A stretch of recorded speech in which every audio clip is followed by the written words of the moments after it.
pictured everything in the corner of your mind, and now all is burning.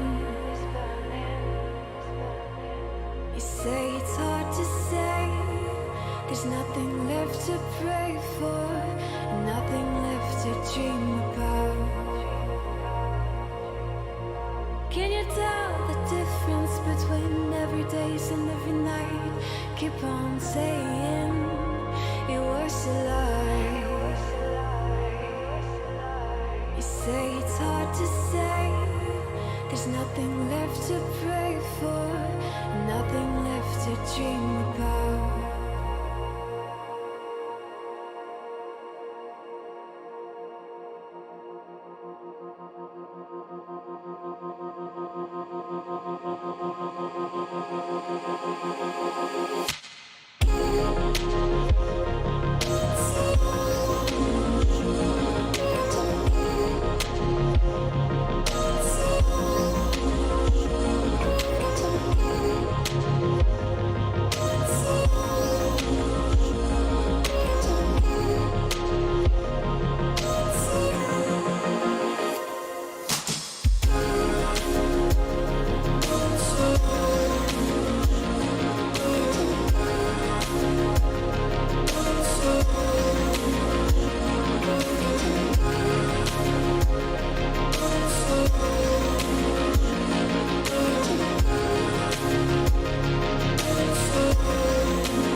Wherever you go, on your way home, you can see the sun.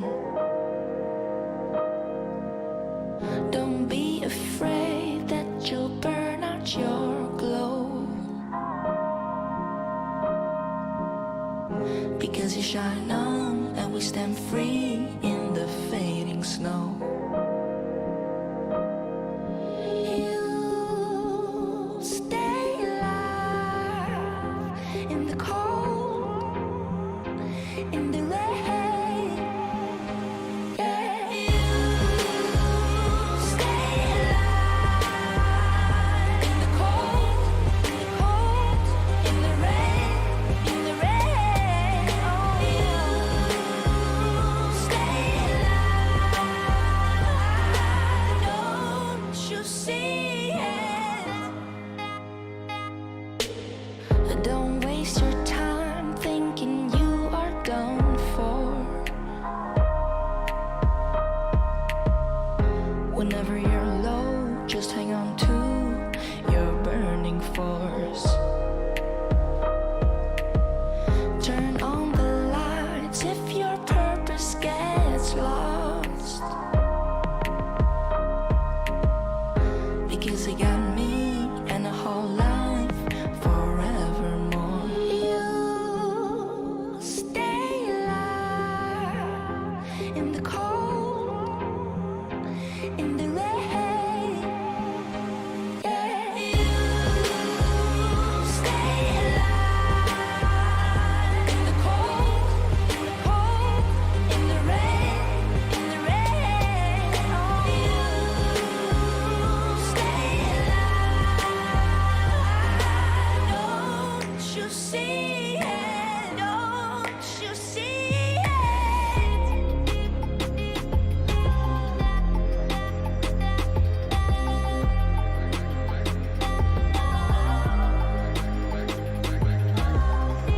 If we go home, we will be alright. We need to get home so we can see starlight. Starlight. You stay alive in the cold, in the rain, in the rain. Oh, you stay alive. Don't you see it?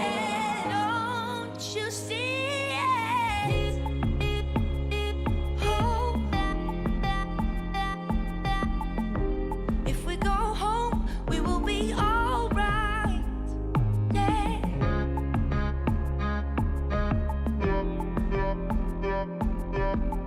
We need to get home so we can see starlight.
Welcome to the Alita Army channel. This is Radio KAOS, the voice of the Alita Army, episode 33, Alita's history, her inspirations, and cultural impact, where we discuss all things to do with the movie Alita Battle Angel, the Source Manga Gundam, and the greatly desired sequels. I'm your host for this episode, Max Tech Jure, and with me are Foxfire from Germany.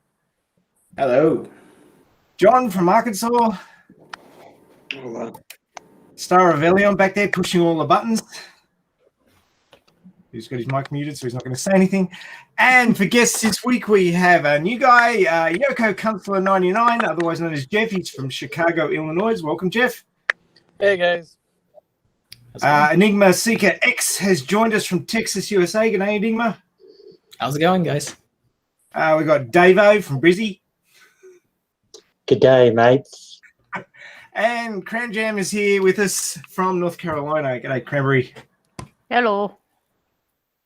So what we usually like to do before we get started is the newbie gets to tell us about themselves and how they're connected to the fandom. So, Jeff, let us know how you're connected to the Alita fandom.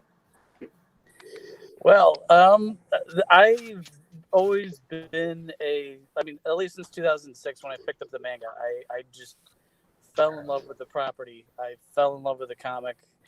And honestly, until the movie came out, and actually until the trailers came out, and then the movie came out, and there was this just huge push from people like Star Avelion and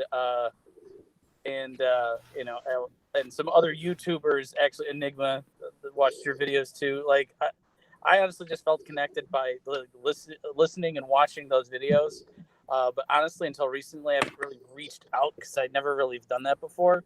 But this is, me kind of reaching out into this community to kind of connect with you guys, and it's been awesome.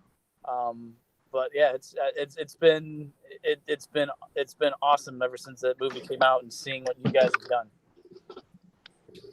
Oh, thank you. That's cool. So, we should probably just dive straight into the news here, and we have a special guest news presenter here. Enigma Seeker has popped on. You've probably seen his tweets smashing around on Twitter. But Enigma, do you want to tell us what you're up to with this Cinemark re-release push? Well, originally it was John's idea, and then I just realized that Cinemark's headquarters is only 5 miles away from where I work. So I'm like, why don't I just go in person and hand in some kind of postcard? So I made one of these, probably while I was working, it shouldn't be, but made one of these, this little note kind of postcard. I was going to mail it, but with the corona, I wasn't sure if it's going to even get there. And it just pretty much, the lady said they pretty much just opened up about like a month and a half, but they're not even fully staffed yet. So this is like the right time to request movies. And I talked to the PR, I guess she was the head of the PR department, which is only like 5 people. So there really aren't that many that are actually checking to see who's emailing them about requests. I just thought maybe I should just directly reach out, and I gave them my Steelbook, specifically told her to give it to the CEO. I didn't meet with him because he wasn't, he was busy at the time. But I did give them my contact, so they might contact me back. And she said, yeah, we'll check it out. And if you guys tweet us at Cinemark, hopefully they'll look at that and notice us. And I just told her about the fan group and what we've been doing, and gave her some links, and hopefully they release it. But that kind of depends, I think, on the fandom if they really request it, because they really got to see a number, because it could just be lost in their emails because they don't always check, she said. So it's got to get their attention. But luckily, hopefully my little gift and the postcard will get the CEO's attention if he has the time to look at it. And he has to she said that he has to contact directly to certain directors within Disney to get permission to re-release, because they have to share the money costs and all that. So it does still depend on Disney because they have to get the permission ultimately. Yes, we're always beholden to the Mouse House, unfortunately. Yep. Yeah, so good idea, John. I always thought it was a good idea when you first brought it up, but of course it was all about the timing. And yeah, I think you're right, Enigma. The time is right, so we need to push on this one. Yeah. And it annoys me that I'm here on the other side of the world, and it won't make a damn difference to any decision making if they make a few more million in Australia. Not that we would. We can influence the process as a group by. We have 3 options, and one is I think Peter has mentioned, like to go up to Cinemark or mail them. But one other option is, even though it doesn't do a lot of money into the bank, but we can do a Twitter trend for that event. I think that would help to get the person who heads there. Yeah. We can do twofold with that. One, we can make more pressure on a Cinemark to re-release Alita, and the second thing is, at the same time, we will advertise the movie that it is back in the cinema. We need to make the people know of that, and so it would be great if we can compile, like in the next 2 weeks or so, some kind of trend. We need to get a date done and so on, because we don't have forever time. We have just October or December. November would be very unfortunate to have it there with the elections. It sounds like, she said around December is when they might be dying down on showing re-releases if their revenue starts going up and the country starts really opening again. So they might get those movies out and to make room for the future movies that are coming. So yeah, I think this is definitely the time between now and December, unless they continue lockdowns in California and other states. Then we have more time, I guess. And we need to find a date, and quickly we have basically maybe 2 weeks or so to organize something. Otherwise, the opportunity, a window of opportunity, will be slipping away. The bit of context that I was trying to impart was that it's the the theatrical take from the US that tends to decide whether or not a movie gets a sequel. So Alita only did 85 million in the US because of advertising and various other factors at the time, which means that we need to make up that 15 million shortfall, and it's continental US where that needs to happen. Alita did well around the rest of the world, especially in China, which unfortunately really doesn't count in the current climate with the way things are going with movies in China and the way China's dealing with the rest of the world at the moment. So we need to get the people, the bums on seats in the US. Yes. That is where it will have the most impact. So yes, you're quite right there, Foxfire.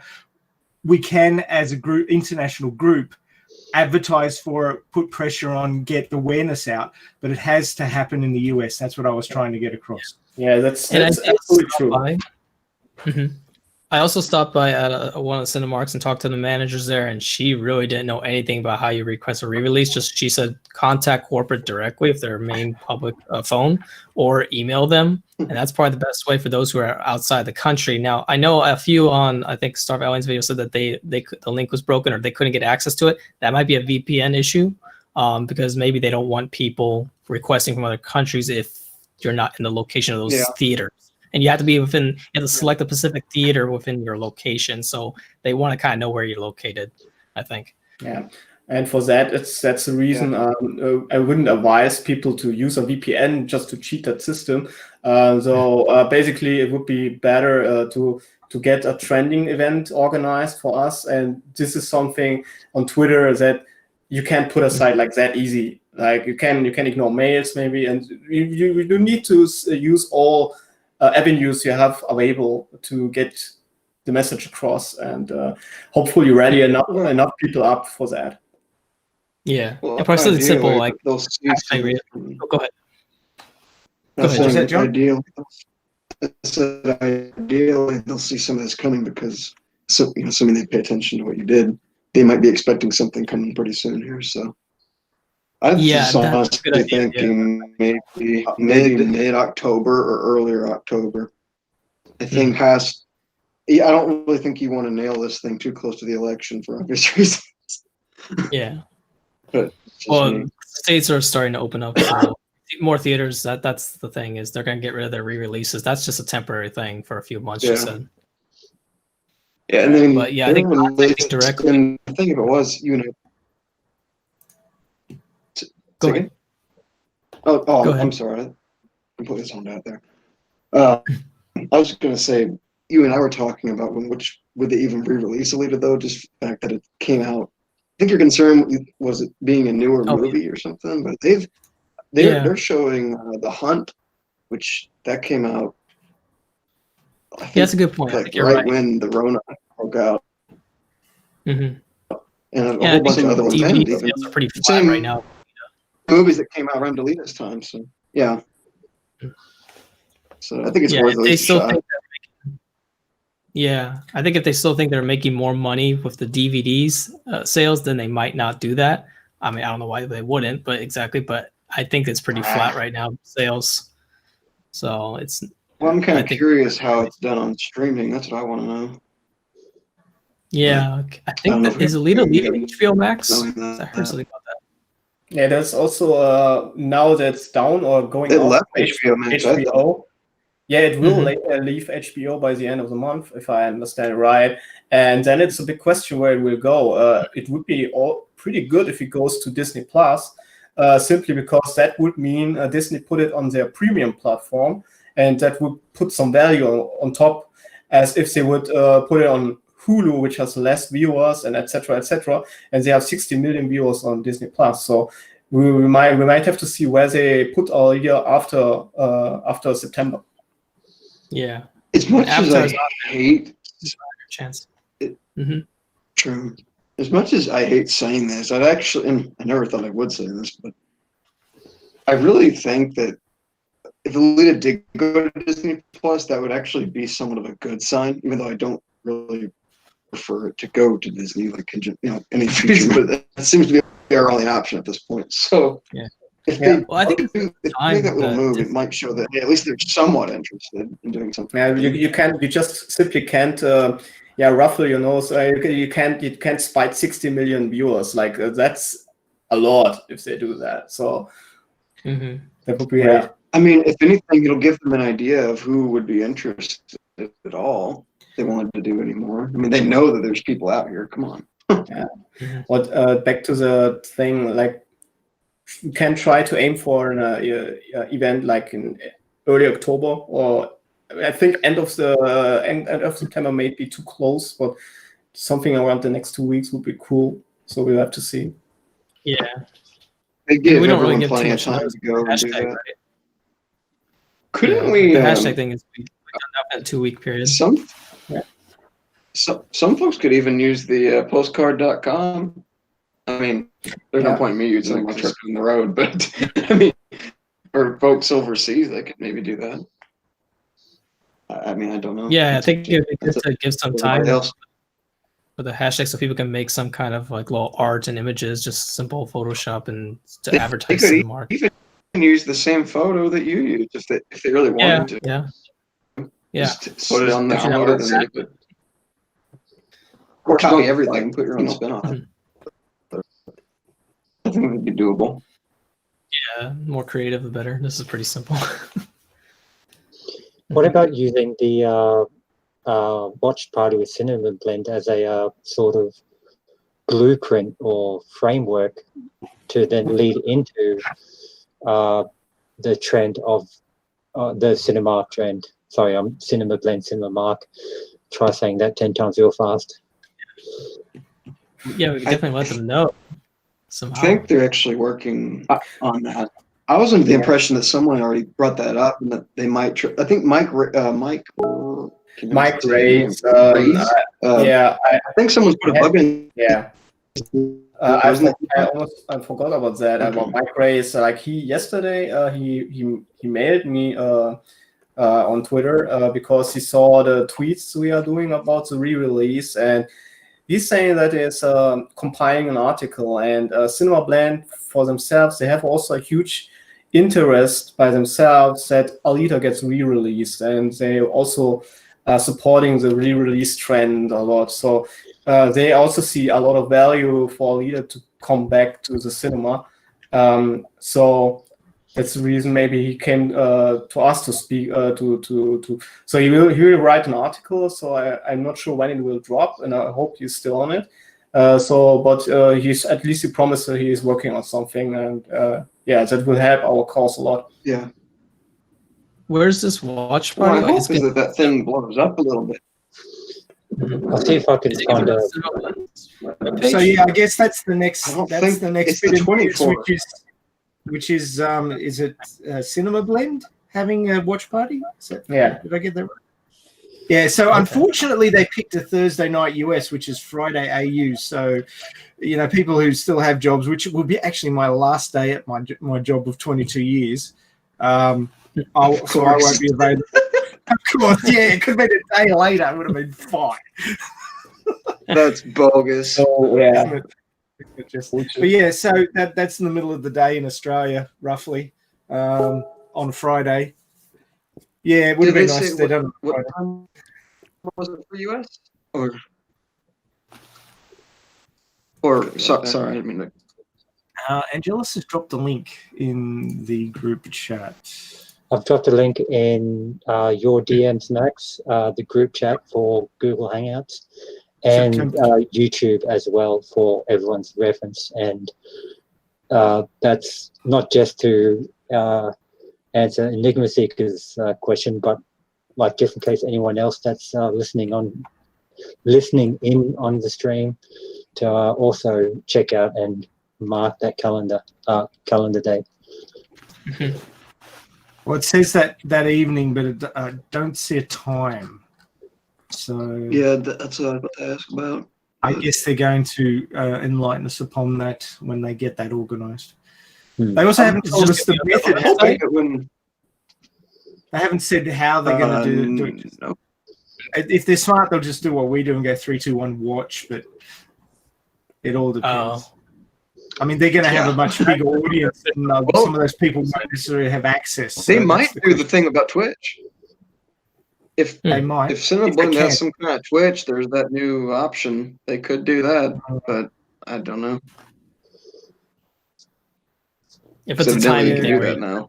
I'm not sure about the licensing on that level either. That could be. I don't either, but Leo had apparently was going to attempt to do that, or already did. I don't remember which, but apparently it's something you can do, but I don't know the details. I'm hoping that maybe even that could boost our thing with the re-release, in the sense that maybe other articles will pick up on it. Be like, hey, because they all end up copying one another, or at least a lot of them do. Yeah. Well, that's what I was referring to before. Like mention about Cinemark. Sorry. Oh no, I was just saying that's what I was referring to earlier with the flow-on effect. Like the single drop of water being the watch party could lead into the waterfall. That is the re-release of we could use the hashtag. Mm-hmm. Yep. My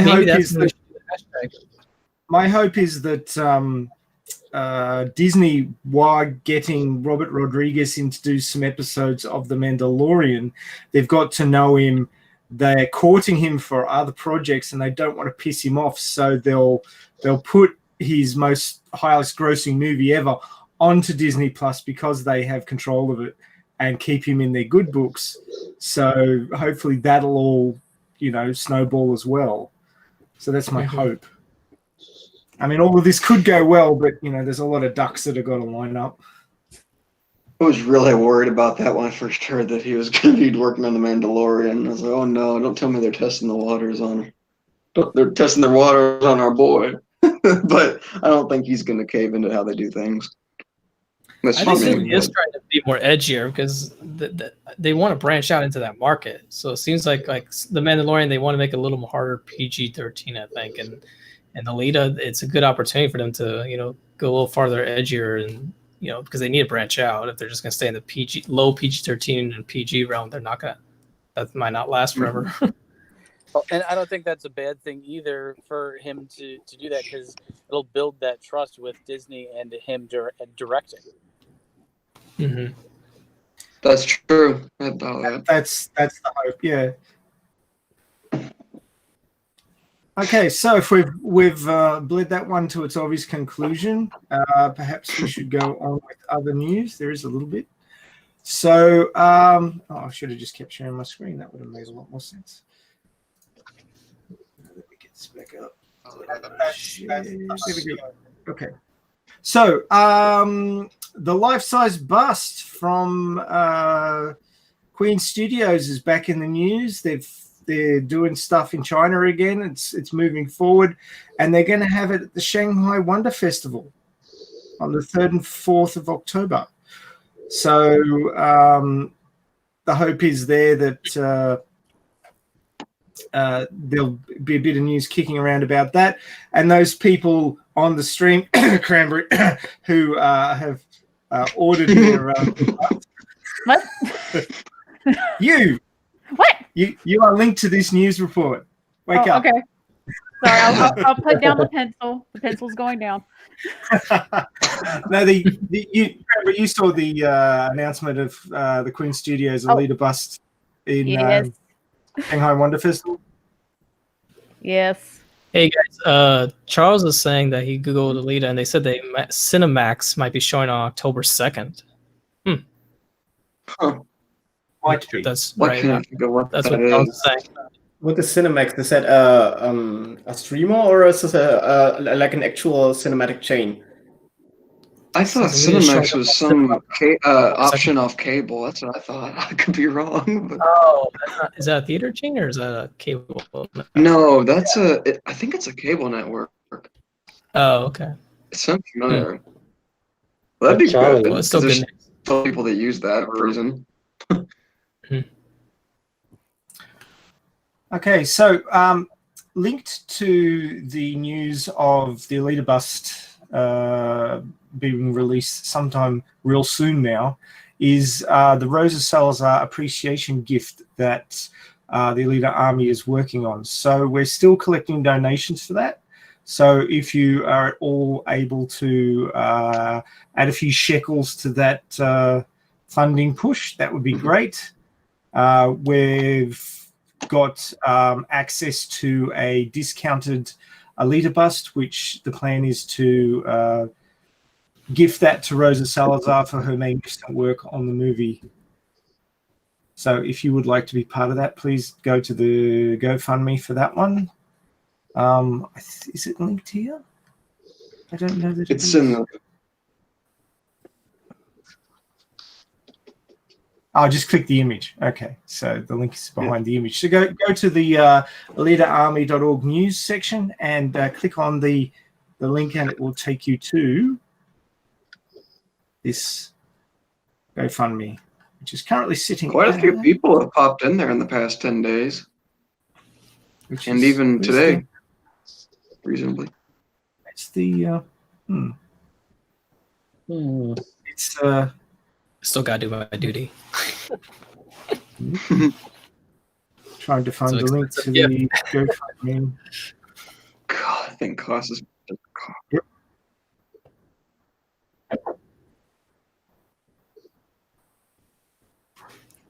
Oh, right. There we go. Okay, got it. It wasn't obvious. Okay, so we're sitting at 2,636 of 4,000. So we're more than halfway there. Wow, Just I could have thinking, sworn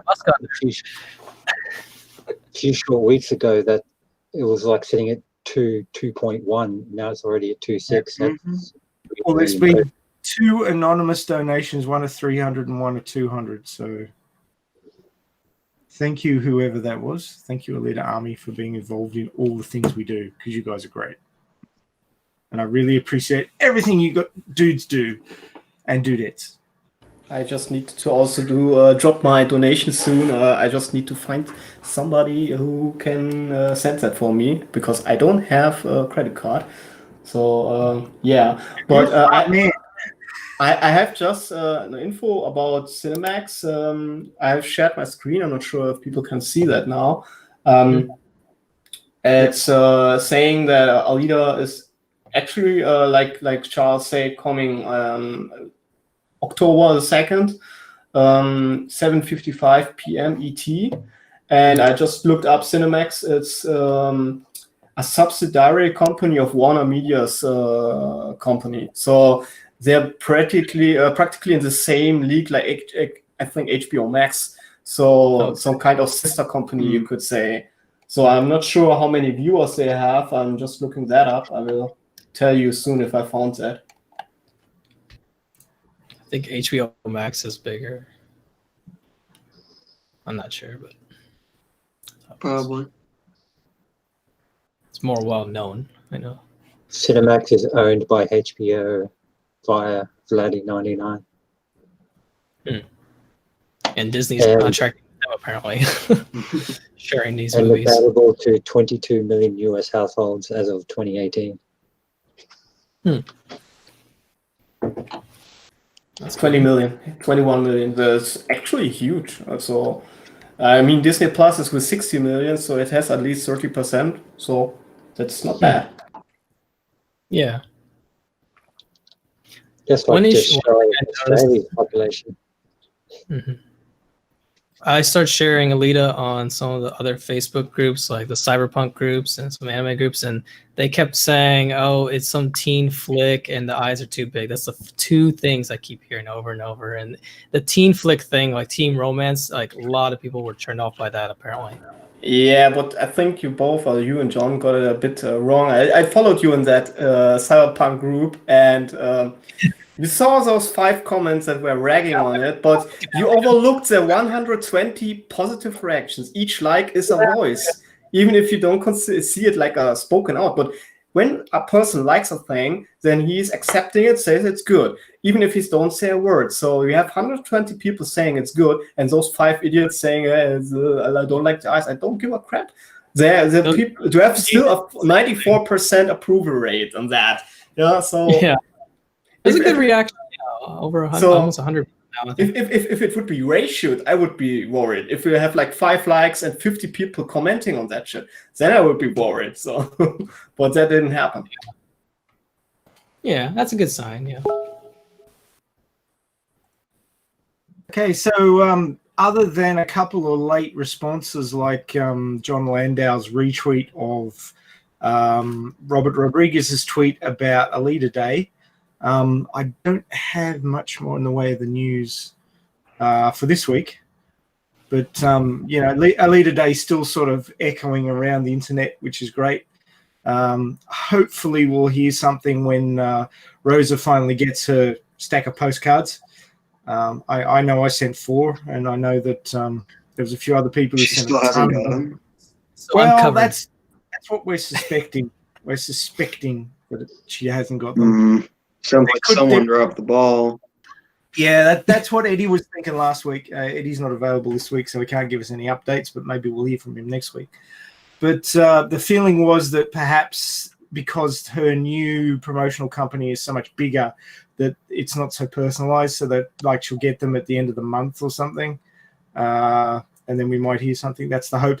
The other thing is maybe she's in the middle of a cycle to do with Undone or something like that, and she's just not allowed to post about previous work. So there is that possibility as well. So don't lose heart, guys. I think it was quite a successful day. It was, I think it was covered by a couple of online groups. Maybe Cineblend said something. Oh, there was a lot of people talking about it. I saw several different outlets I haven't even heard of before talking about it. They didn't say much, but every time we get noticed by somebody, it's that snowball effect we're looking for. So I don't we think should keep that going. Anymore. They love Alita too much. Yes, they do, and it's a good thing. Someone else now. There's one more thing I was going to point out. Yeah, sure, go for it. It was about the bust, but I don't know how much money of that bust is going to go back to the studios, but correct me if I'm wrong, but I think that they should be getting some from those busts. Yes. The licensing. Okay. Yes, it is so licensed. That's like a It should- $4,000 statue, right? No, and I've actually seen quite a few people that have ordered those. So that every little bit in the US? helps. Is that made No, in- but they're no, I believe they're out in China, if I remember Yeah, correctly. they are made in China. Yes. But the studio's still going to get They just make up the price. Okay. something from it. And with them being so expensive, that's Yeah. car. I mean, Oh, I know Think some about cars it. that are much every little bit helps. Oh, true, I know, but still. Usually licensing is kind of a standard fee on almost any product, though. So, but anything that's a licensed product is going to have that royalty going back to whoever the original Right. production company of Alita was. So they'll get some money out of Right. it. That's good. Yeah, and with them, I don't know how much that is, but I don't know if it's based off how much the thing costs. Probably not, but just a thought. Enigma, was that this week? The A is for Alita Battle Angel IMDb thing that blew up on Twitter? Was that this week? I thought that was last week. Didn't we? Oh, I thought we mentioned it last week. Or maybe my brain's just molded. It's a possibility at this stage. But yeah, so there was a bit of a Twitter backlash from the Aliens crowd when IMDb announced that A is for Alita Battle Angel. There was a few of those Twitter trolls that are like, oh, there's 1,000 better A movies than Alita. And it's like, yeah, well, Alien was like, in the 70s. Most of the people who are on Twitter weren't alive at that stage. I mean, admittedly, I was because I'm ancient. But there's a lot of people on Twitter who weren't even around then. And, something more recent is a reasonable thing to pick. And, yay, IMDb. Love those guys. They picked us. So there you go. Alita was the very first cab off the rank in the A slots. So that was terrific. There's also another caveat to it. They posted all those movies from A to Z, and they started with Z, and A was the last letter with Alita, and it still has the most likes of all of those movies. Letters, yeah. It wasn't just that they picked us. They had given everybody the opportunity to give their input. They asked everybody ahead of time, what's your favorite movie according to this letter, that letter? And so we voted, right? And of course they didn't vote enough, but they get mad that they don't win. And all you got to do is participate, though.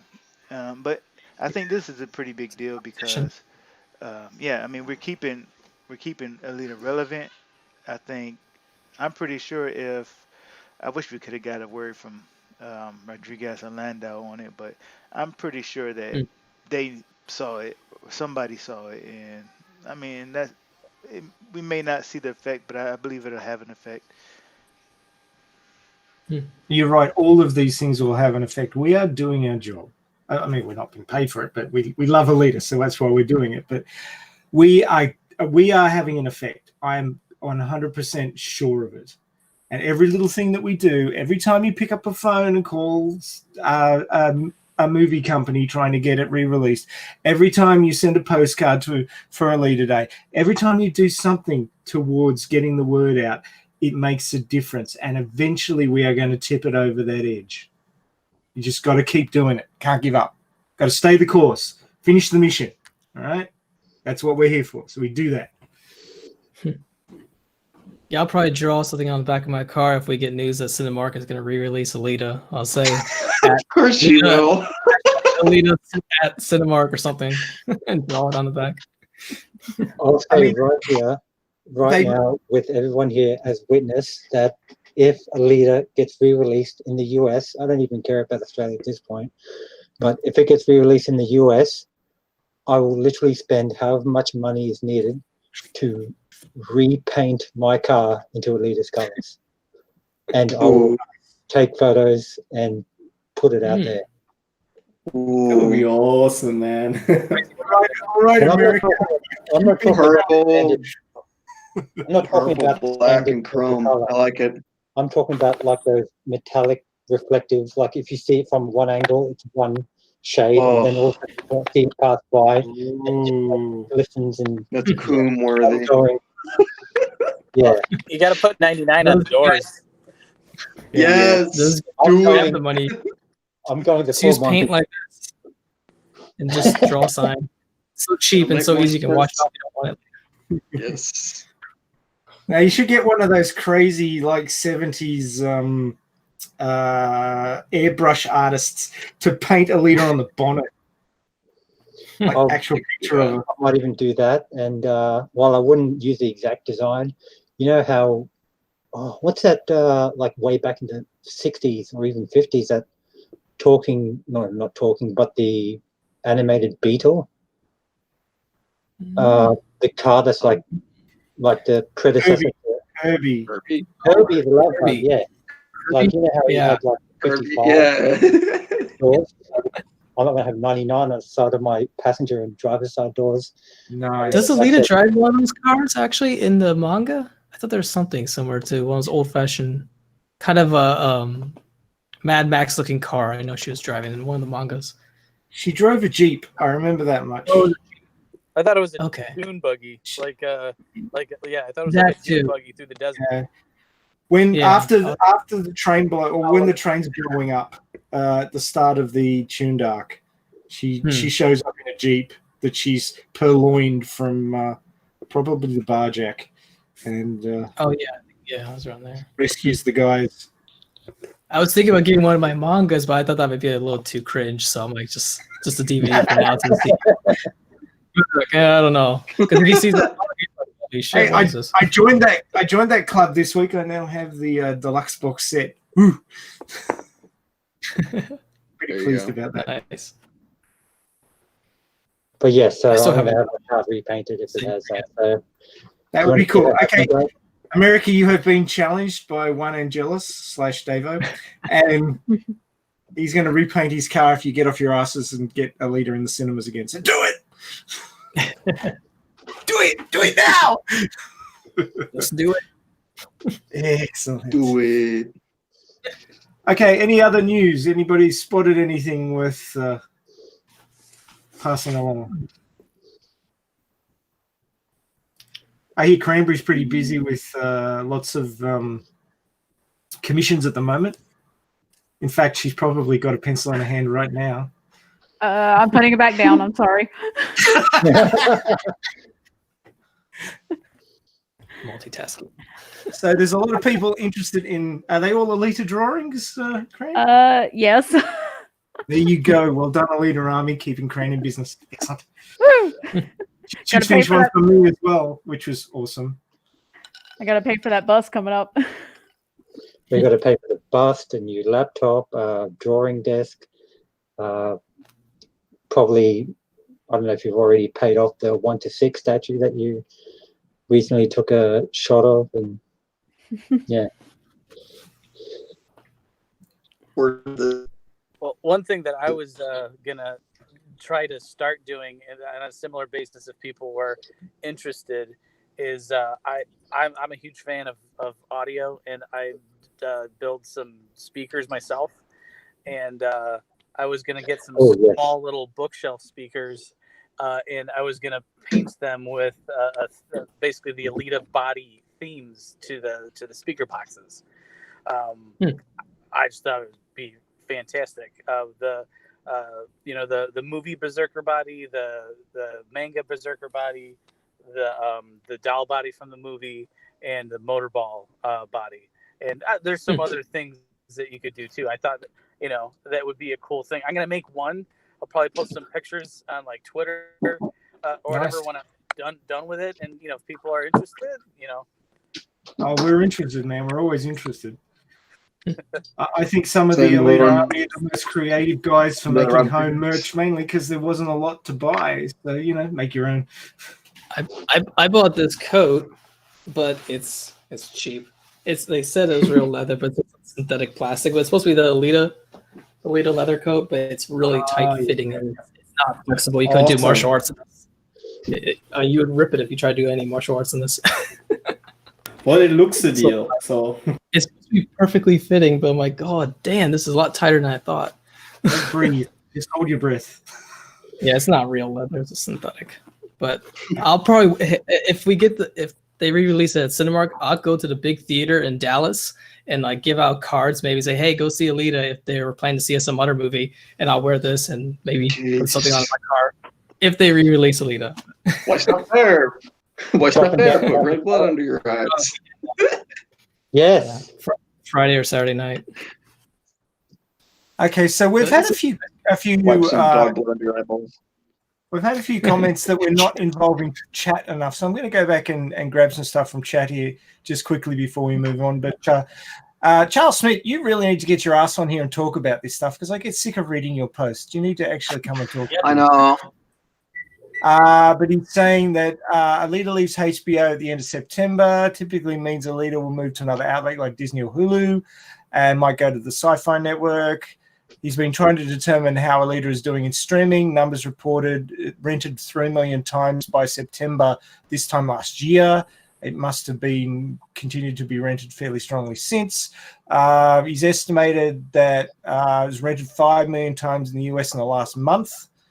Not sure how he did that, but it seems to be doing great on Voodoo. Voodoo. Right. I don't know what that is, but we probably don't have it here. So on Voodoo right now, Alita has 96,816 ratings. That's a lot of comments. It's a high number of ratings, suggesting that 2 million have rented it. Avon is lamenting the fact that Cinema Blend picked a weekday for the watch party. I mean, they're considering the US audience, but hey, it's a worldwide fandom. They should get their shit together and do it on a weekend. Anyway,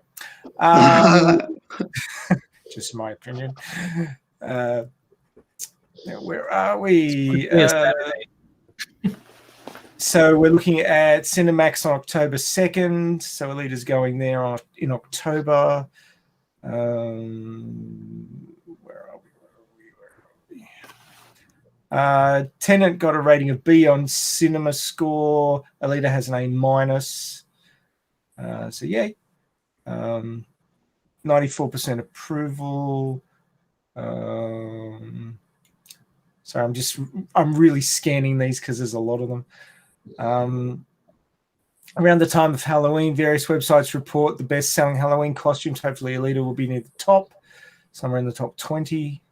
Oh yeah, that's news. Really? Alita Blu-ray came out in Brazil. Alita Blu-ray came out in Brazil this week, didn't it? Yes, I saw a lot of posts. Of I completely forgot about that. WhatsApp, yeah.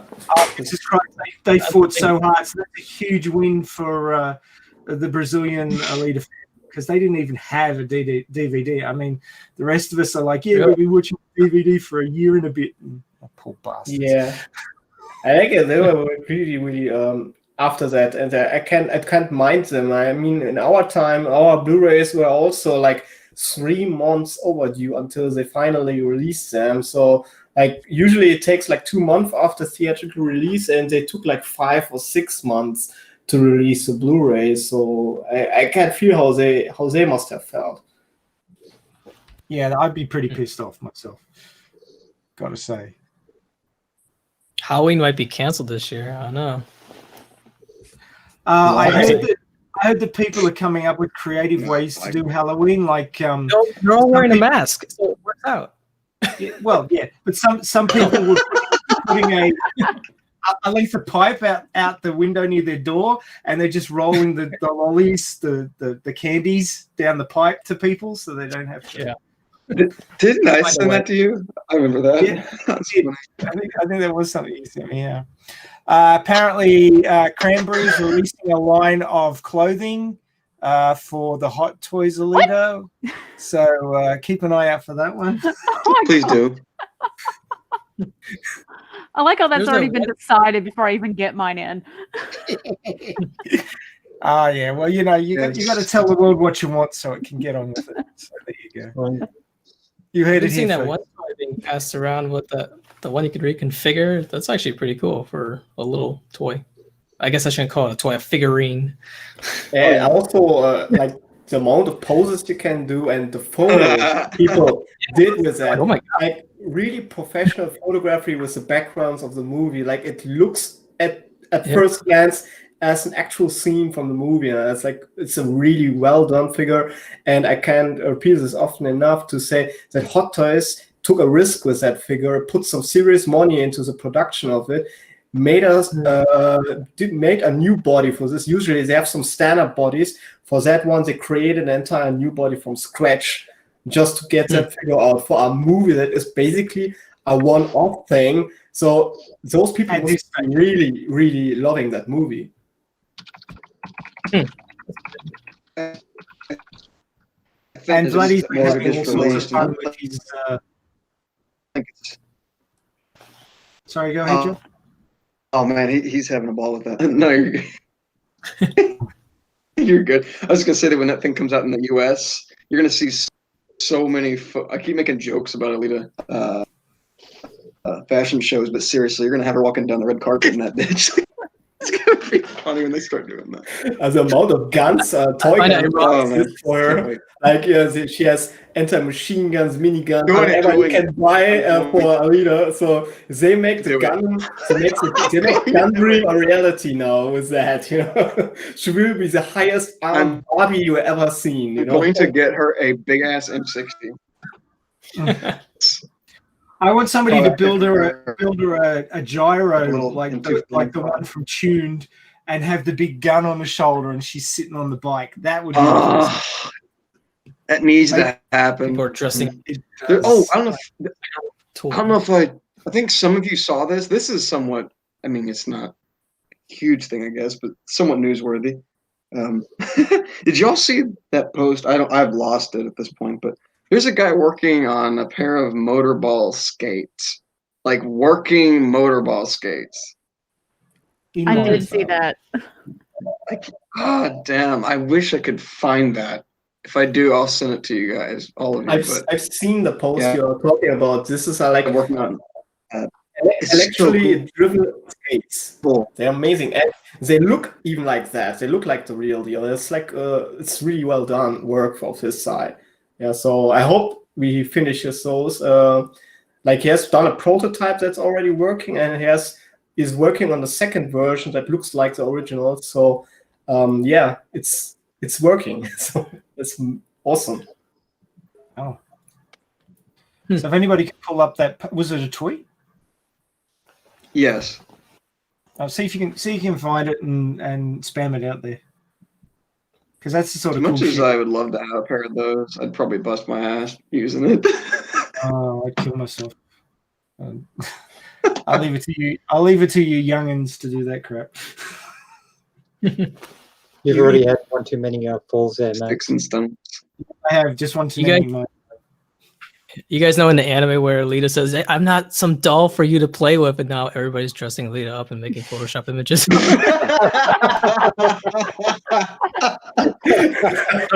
man. The irony is not lost. Yes. Like, you have a bunch of grown-ass men playing with dolls, you know? It's like kind of irony, you know? Photography, we're doing it professionally. Also girls, yeah. That's funny. Moving on. So our main topic, Alita's history, her inspirations and cultural impact. Now, that line of text is massive for what it can cover. So I'm suspecting that we're only going to brush the surface today. We may need to come back to some of this later on, but we'll see how far we get. This he's actually had to step away for a second, but Staravellian adjusted this heading, so I'm not quite sure what he means by Alita's history beyond everybody pretty much knows when Kishiro started writing the manga and where it was originally posted in 1990 and all that sort of stuff. But obviously he was inspired by a whole bunch of movies and music and things that he was listening to and watching at the time, and nothing is ever created in a bubble. So you're always going to be having things from previous works influencing the work that you're working on. Obviously, it happens in art, it happens in writing, it happens in manga. So there's obviously a few links to very direct. We've got the motorball skates one. Sorry, I've just been interrupted by a whole bunch of bleeps. Oops, not that one. You can mute those news if they are really like distracting you. No, these are the motorball skates. We need to see this. This has got to be seen. This is awesome. That one. Okay, so I've got it shared now. So these are the. Let's move that down. I was hoping to make a video about these, but they are still a work in progress, so that's going to have to wait. It's Adrian Hegarty. I figured I'd finally share them properly, though, as part of Alita Appreciation Day, shown on my first 2 motorball skate prototypes, one of which actually worked. So this is a couple of skateboards with some boots taped to them and some motors. So they're motorized skateboards. Okay. It's like the 1900s all over again, isn't it? They actually had sort of wheeled boots back in early 1900s, which was interesting. Not with. Did they have motors or didn't they have? I think that some of them did have motors. So this was really early on, but it's very similar to this sort of a setup. So there he is on his motorized skateboard boots, which are slowly becoming. Now check those ones out. They look a bit more legit. Those are the ones that caught my attention the most. So I mean, There's a company called So cool. Wonderblade that makes electric skates that you control for hand, but his company hasn't been doing so. I think he's from Japan. All right. Yeah, it looks like this guy has. Thunderblade. Looks like this guy has the remotes in his hand to control it too. Yeah, it's just like that. So it's a pretty bit like Little the Chad right there. it's a bit like the original scene from the movie where she's got the little remote in her hand to control the boots. So That's what I was thinking. Batteries are more efficient, so it could work out. these boots, they're everywhere. But those are the bad I'm boys. sorry if that threw you off when you were talking. I just had to share it. Yeah, that's great. That's weird. So this is what I'm talking about, the creativity of fans. And it's a fantastic thing. So if you've got an idea for something to do with the movie that you want to chase, do it and show us because we want to see it. But that's terrific. I used to skate a lot. I think the next thing. I think the next thing that needs to happen is somebody's got to make a. You ever seen the movie? Okay, who hasn't seen the movie A Christmas Story? And they got that big old porcelain like prostitute leg or whatever. Yeah. We need to get one of those. The leg lamp. We need to get ourselves a doll body or berserker body leg lamp now. That's next on the list. Leg. Okay. Well, I suppose all those people were left in the underworld, so somebody found them and repurposed them.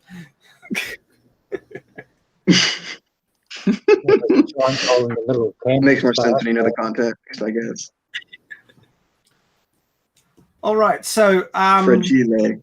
Inspirations from the manga, which then, of course, led to the movie. So you guys have probably heard about the movie, the Russian movie from 1924, Alita, Queen of Mars. Now, I've only seen mention of this on the internet. I don't know if it's a troll or not. Because it was so long ago, it's very hard to verify these things. But the fact that there was a movie called Alita, Queen of Mars in 1924 from Russia, of all places, and I have actually seen a still that was supposed to be from it. So I'm thinking it might be legit. I wonder if I looked it up today.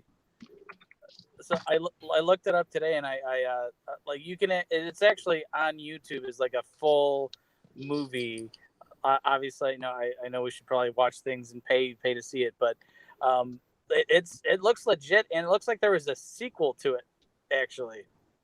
Believe it or not. That's a good sign. I hope that's prophetic. Yeah. I bet Yukito's aware of that movie, that show, whatever it was. I bet that's where the inspiration came from. Of course, the name Alita has nothing whatsoever to do with the manga in Japanese. Because the manga in Japanese, the character is Gali and Gary, depending on how you translate it. And Yukito had the name Alita, because in the mangas, I'm sure he's aware that he probably came up with that decision. You think so or not? No, the decision was actually made by one of the guys at Viz. There is actually a article which I have scans of from, I think it's in 1996. It's an interview, or 97, somewhere around there. It's an interview talking about how they came up with the name Alita and the changes they made to translate it into. That wasn't Yukito's idea, or his coworker maybe. I don't know that he had much to do with it, but I'll have to go back and reread it and make sure. Yeah, I'll look it up. In the Google Hangouts and YouTube chat for Alita, Queen of Mars. All right, cool. Thanks for doing that. No, where was I? Yeah, so I don't know whether or not that movie was linked to the manga at all until much later, but it's very interesting and somewhat of a convergence. That there was a movie in 1924 which is basically the same name but in Russian, and it had to do with Mars. So it does seem very, I wouldn't say suspect, but there's quite a convergence there. So obviously, if you've seen the poster, you know that we're drawing links to Metropolis from 1927, which is probably the very earliest of the sort of sci-fi humanoid robot cybernetic kind of visions of the future. Is there an anime of that? There's an anime of it, I think. There's actually an anime existing that is based on, or that remade basically the story and brought it into a more modern fashion, but it's based on that, so it has the same aesthetics. But I have to watch it myself, so I just saw some pictures and descriptions, and it fits the bill. It's got the Akira look, kind of. Well, in the I know it's Wikipedia, so it's editable, but they say that Alita, Queen of Mars is a silent science fiction film. And further on, it says that in the United States, A.E. Alita was edited and titled by Benjamin, I'm not going to try to pronounce his name, for release in 1929 as, get this, Alita, Revolt of the Robots. So, if it's not influenced in some way, then it is eerily uncanny how close it. I mean, yeah. I mean, it's a lot of coincidences. It can't be that's just coincidence. So something must have gotten or spilled over in by the time. Just you have this name, you have coming from Mars. It's about robots and all that stuff. There can't be coincidence. Yeah, well, I recently just finished watching Metropolis, and the one thing I could definitely tell is the machine, when they're working on it, like with the steps and everything, I think was probably a huge inspiration for the factory facilities that Kishiro drew in the manga. Because when you look at it, it's almost uncanny to how like the steps are going up, and you have things like right next to the stairs that are these large, imposing objects. Yeah, I've made a few times this side-by-side comparison on Twitter and talked with some people about that. That is intentional. Like I wonder. Like, of course, most reviewers or critics didn't pick that up. All those symbology or like hints to other movies. But some people that are like versed in cyberpunk and movie history like that. So this one German reviewer, I think he brought that up, the ties to Metropolis and stuff, and there's a purpose. So Yeah, like the Metropolis one, the 1927 movie, that inspired clearly Asuma Tezuka's 1949 manga, which was the anime that later made in 2001. So that's interesting. Yeah, and then Alita is kind of the final evolution of that, maybe. Well, not only that, but I think you get the underground working city is in like the upper level, like Eternal Garden, is like such a parallel to Zalem or Tifaris, depending on what your originating introduction to the property, and in Iron City, like that was 100% like just one for one. So that concept of the elite people and the people that are forced to work to make life for the elite people. yeah, speaking of people, I've seen this movie years ago, and speaking of people that are like workers, you can see in the movie also how they get wasted in that factory. Like many die just to build and work on this like hell machine of a thing. Yeah, so it just reflects very well so like what people were going through in that time, where like workers' rights were not even a thing. If you're sick, you're disposable. So if you lose a leg, you're done. So and that's the kind of world where this came from. And and I don't wonder that this theme found a way into a Alita movie and also partly into Kishiro's books.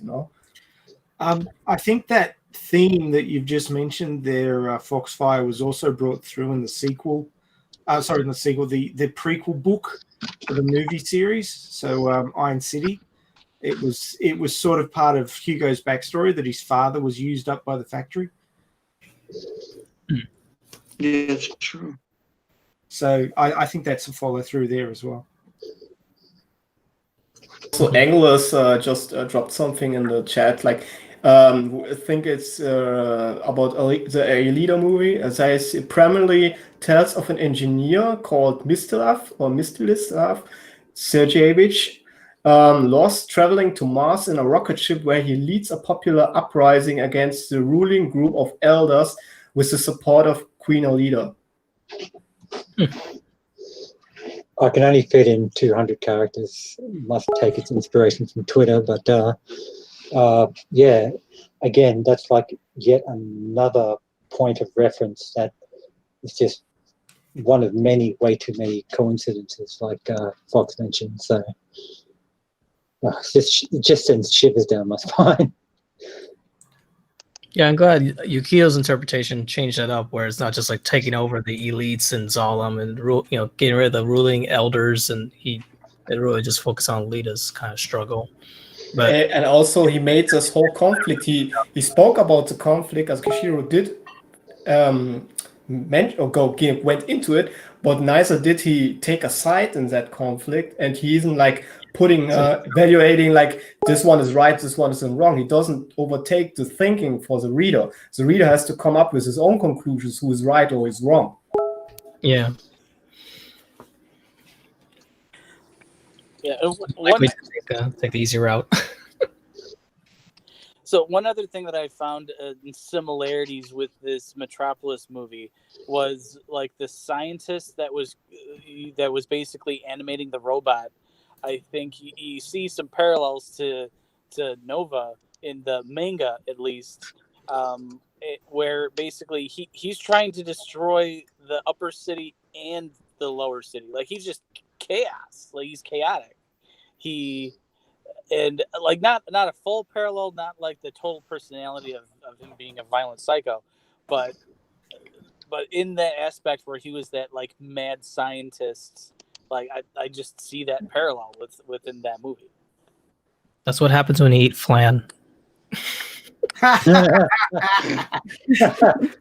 can show you. Here's my flan. Look at that dude, man. He looks like a noble. Stuff. I'm gonna eat it later. What? Dude, flan's delicious. You like it, cranberry? Flan is actually was our wedding cake. It doesn't taste like a cake. I tried one course. time, I remember, but I don't know if it was flan or something else. So I'm gonna save that for later, though. You need to get some really good flan from like a good Hispanic or Mexican restaurant, because like they So they put milk in it, cream, sugar, vegetable oil, and powder. It's the way you do it, though. Honestly, my wife is half Mexican, so we have some, and I live around Chicago, so there's fantastic food. You can have some really tasteless flan, and then you can have some amazing flan. So just you got to get the right from Germany, or is it a Spanish food? It's definitely it's more of a. I mean, it's definitely a Mexican food for sure. I don't know where they necessarily got it from or the full history of it. I wonder why Yukito chose that. I wonder if he likes that food or for Nova. Well, Yukito has said that all the characters in Alita are parts of his personality. He has said that. So probably yes. Yeah, I mean, heck, he put the symbol that was in the Blue Oyster Cult. That was like, that was just like, wow, that's such small detail. And every time I look at that, I'm surprised he's aware of that. And every time I see that symbol, I'm like, need more cowbell.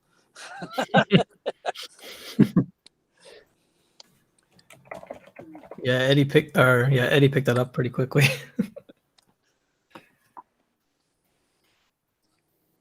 So Cranberry's link there links to a tweet about the name change with the English version of the manga. So that's quite an interesting one. Have a read if you've got the opportunity. It gives you a little bit of an insight into how they ended up with the name Alita, English version.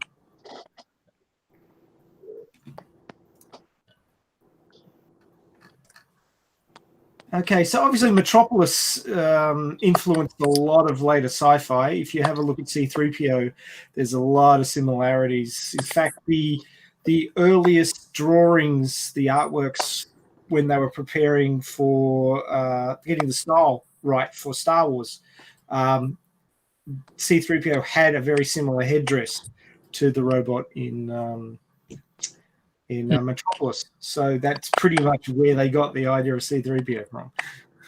Did you guys know Dune inspired Star Wars?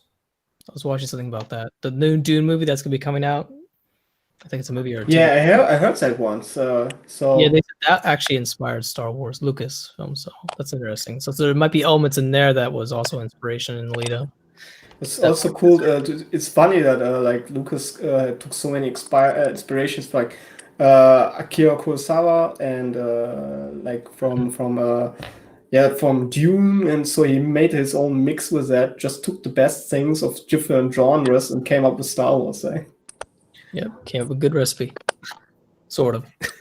Speaking of Dune, there's a guy called Minty on YouTube who does 10 things you may not have known about X movie, and he did the original Dune movie, which it's got quite an interesting backstory.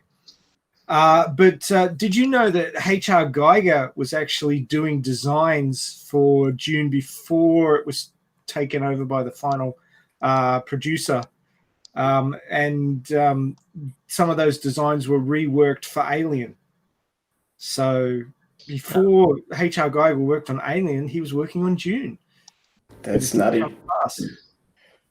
So there you go. All of this stuff, it gets handed around Hollywood, gets things jump from one genre to another, things influence other things. So like I said, none of it is created in a vacuum. All of these things, play off each other. Even if you look on a smaller scale, like the whole cyberpunk genre is basically a ping pong between Japan and America, and that over decades. And we have also a comment here with Brian said that I thought Isaac Asimov was also an influence for his book. Oh, I'm sure Isaac was, yeah. And the architecture in that movie, I could tell that's Le Corbusier a little bit. That space age kind of communist architecture, I call it. But yeah, one thing that I also saw that was in there, a little Easter egg that someone put on Twitter or Facebook group, but the movie Brazil. Brazil. I never heard that one. But I think it was kind of like a futuristic cyberpunk. But I think he literally wrote in there. It was like a neon sign that he put that was that said Brazil, and I think that was also one of his influences. Also. Well, it's probably the Kansas bar sign. The neon Kansas bar sign was sort of. But I think he actually had one. It was in like a panel where people were walking past. Looks weird. Where it literally said Brazil. Well, there are a number of panels from the original manga which had, you know, like Robbie the Robot, and there's another panel that has RoboCop in it, which of course, you know, is a complete no these days copyright wise. But apparently in the junk down in the basement in Ido's surgery, there's a Robbie the Robot. And I think it was an ABC Warrior as well from 2000 AD. So, you know, like he just chucked all that stuff in there. There's a face hugger too. Oh, yes, in the underworld. That's right. Yes. That's one of Den's favorite things. He loves that bit. It's a face hugger mask as well. Jeez. Some crazy person developed and designed it, and I don't know if it's cut out of leather or cloth, but its colorization, the design, like with the strings, I think he just purposely added a few more to represent like the. Are you talking about one that Pat Cadigan tweeted out? It might have been her actually, yeah. Like it was definitely on Twitter not so long ago. Yeah, but well, I'd seen it before on Facebook years ago, but Pat Cadigan tweeted it. I bet she knows about the inspirations. I've never actually seen Brazil, but I've seen the poster about a bazillion times. Did you just say Brazil times? Scanzali's brain or whatever. Well, then one thing, if you look at all of these, there's a similar trope to them too. Like if you go back to like before movies even existed, the book of like Frankenstein. I mean, Frankenstein, like the mad scientist, the you know, kind of reanimation or like even if it wasn't like a robot, because they didn't think of like mechanical limbs at that time, just because, you know, back then when we were writing the book, it wasn't kind of a thing. You know, it's still there's so many similarities with that in how like Nova is depicted, you know, with that. You know, and especially with all of his experiments and stuff. I just think it's crazy because that was one of the most. I think it was one of the originating concepts of science fiction back at that time. Yeah, I don't know if Frankenstein was inspired by Jules Verne or is it vice versa with the Island of Dr. Moreau, the kind of the freakish humanoids and. I might have maybe Frankenstein inspired Jules Verne, or was it H.G. Wells? I forgot. Might have been H.G. Wells, but I don't know my history on all that. That's interesting. So there is one other movie that I have to mention here as a rather major impact upon Kishiro's writing, and that is the Motorball arc from the movie Rollerball 1975. And in fact, there's a callback in Alita Battle Angel, the movie. There's a line. Does anybody know which one it is? I'm going to test you guys on it. There's a line from Rollerball 1975 in Alita Battle Angel. Does anybody know what line it is? No, it's great. Does it go easy on me, guys? I gotta unmute my mic. Yeah, it's no player is greater than the game. Oh, that's it. Nice one. Cha-ching. And then people say, "Oh, Alita just ripped off that. There's nothing original about Alita." It's like it's an inspiration, like yeah. And there was also something else in. You know, I forgot to get that image ready. I'm going to get the picture ready so that you can see it. There's a symbol in Motorball that's also in Alita. It's the factory symbol, and you see it in Motorball when the character Jonathan goes to Geneva, and Geneva strikes me as probably like the inspiration for Zalem. Once like you see what Geneva looks like, it's Hmm. clean. It's really clean. It's really sterile. They have all the like knowledge from basically world history stored there, and it's basically where all the books. It's almost like everybody who was outside of Geneva just have nothing but what they're told, and people in Geneva they actually have all the knowledge, and what they were doing, what one guy was doing was just deleting it, just erasing it. Like, yeah, we don't need the 13th century. Just, so when you see it, and then there's this thing in there called I can't remember. That reminds me of Melchizedek. It's not exactly. It just reminds me of that. That I can't remember what the name of it was, but let me get that image for you so that you can see what I was talking about. Grandma Choosel deck or the Arthur kind of one? That the supercomputer, just period. The Yeah, supercomputer. but there was sort of two. There was the non-canon ending one where Oh, Melchizedek the was well, yeah, the original series right. concept of the supercomputer. Right. Yeah, I I always was have to gonna. check which one people are referring to because there's two. So I wanted to watch it. It's Yeah. on YouTube. You gotta pay for it. Damn it. Yeah, I was gonna say in the movie Rollerball, not yeah Rollerball. Yeah, I noticed that like in the areas where like they were walking, like where you had the elite people, it was like that white, clean look to it.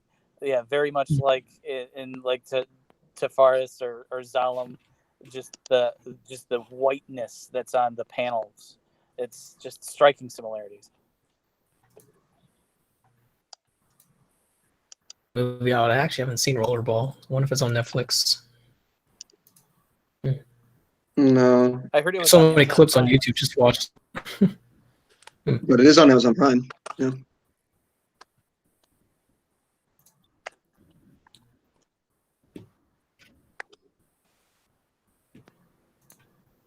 Oh, it's on YouTube, but it's Cool. I can get it from iTunes for $5. Probably. I hear you. Yeah, we heard. Rollerball. Okay, but I had to unmute myself on Streamlabs as well, so everybody on YouTube can hear me. Rollerball is right now available on Amazon Prime. You can watch it if you have a what do you call it, subscription or whatever. You can watch it for free until September 30th, and then it's gone. Uh, so if you wanted to see what I think, at least it's inspired the movie makers. Maybe not Kishiro, but definitely I think it inspired the movie makers, like Rodriguez. And I think when you watch the movie, it'll almost give you like more insight into what it is like in the movie world, because there are some things that you would probably have to read the prequel novel to understand or whatever. But I'm just watching Rollerball and I'm just getting like, wow, I'm starting to understand Alita better, just by watching Motorball. So I recommend people watch that if they can do it now before I before remember it's if you gone. Keto referenced it at all in the mangas. I don't think he did. If there's any notes, maybe. It's got to be one of those things where like the amount of similarities is coincidences is just too uncanny, because I mean just even look at some of the pictures. I think there was an Easter egg for Gladiator in Motorball in the movie as well, if I remember correctly. I can't think of when it pops up, but there's they have the digital like wording stuff that goes around the stadium, and it says like, "Are you not entertained?" I can't think at what point it pops up, but little Gladiator reference. I think it's when Kanuba gets killed, or well, maybe not killed, but or gets chopped up by the ground cutters. No, Kanuba has the ground cutters. You're thinking of Ajikudi. Oh, yeah, you're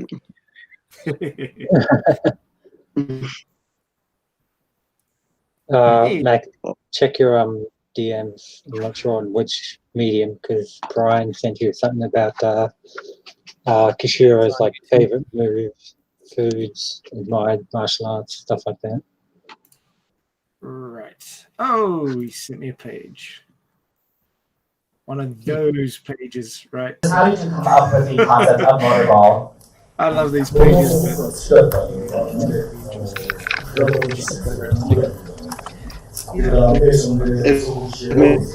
Guys, if we ever find ourselves clowning around in a scrap heap, we're never gonna look at this way again.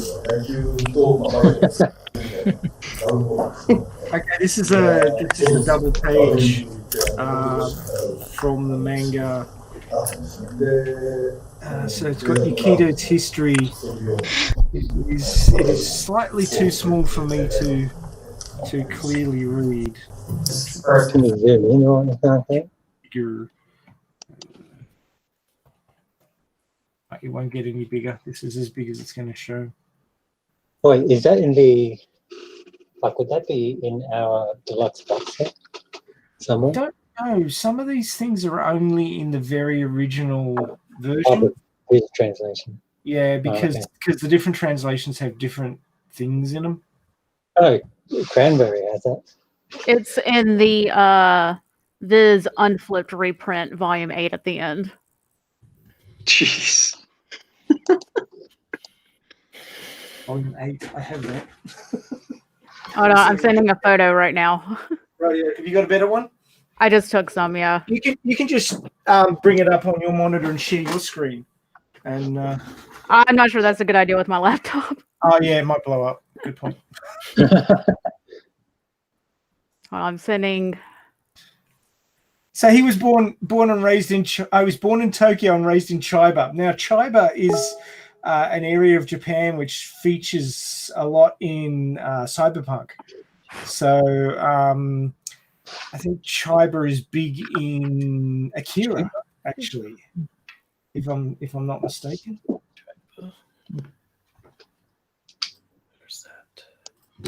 And I think Chiba is like the technology hub. It's the area where you go to buy your electronics and things like that. So, Chiba, Japan. Yeah, well, Chiba. Yeah, Aussie pronunciation.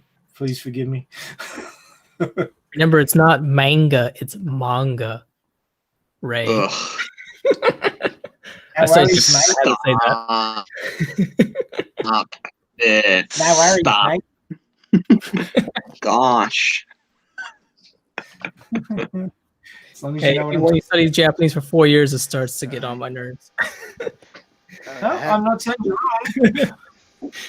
I have the screenshots of the image that was in Rollerball, and right now you're probably seeing on the screen the computer that the symbol was on.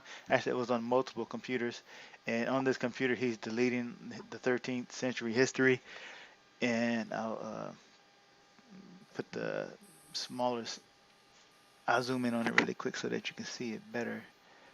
Got all these windows that I have to switch around. But yeah, so if you can see that, it like really reminds you of the symbol that they put on the chocolate, like that Alita was eating, the factory symbol. Oh yeah, I can see it there on the right. Yeah, that was in that symbol was on multiple computers in the Rollerball movie. Yeah, all they did was extend the bottom thing to turn it more into like a Christian cross kind of deal. Yeah, something like that. Yeah.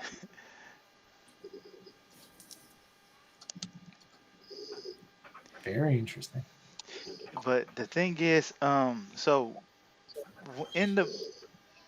when I watch Alita and I'm trying to understand the purpose of Motorball, of course I look at it as a way to keep people distracted, number one, and also to give them an outlet for their violent tendencies or whatever. Because in the movie, in the movie Rollerball, like since there's no war, the people pretty much have all this pent up anger, these violent emotions, right? But they can kind of sate that by watching Rollerball, And but the other purpose of the rollerball game was to, as the person who was one of the, I can't remember what exactly his position was, but I guess he was just one of the executives or whatever. And this is a world where corporations have replaced countries.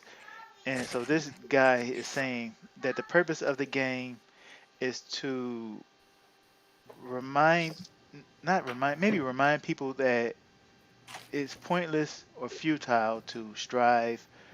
It's pointless to try to be great, to be better than what you have been assigned or whatever. And this player Jonathan is sort of rebelling against that, and he wants, even they want him to quit, but he wants to continue being the best. And this sort of thing, I guess, is going to give people hope, and so they want to squash that. And like I said, by looking at the movie Rollerball, I'm kind of almost like, I almost feel like I'm getting insight into the Alita movie, to where it's not exactly the same. Like they don't say that the point of Motorball is to crush the human spirit, basically. But Hmm. I kind of wonder if what they when they say that the person who wins Motorball, it goes to Zalem, is actually an empty promise. That maybe there's nobody who's ever actually going to achieve that Um, goal, and that's the whole point. They want to make you think that you have that hope and then take it away from you. So I'm looking at it like, huh, this might be giving me some insight into what they reveal about Motorball possibly in the sequel. well, there's a theory that a lot of people have mentioned. And I think this is actually right.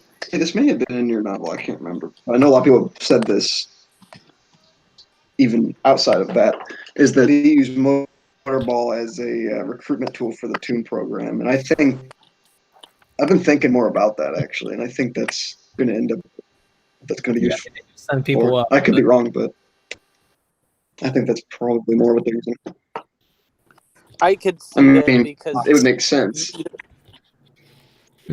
it makes sense to a point because you don't.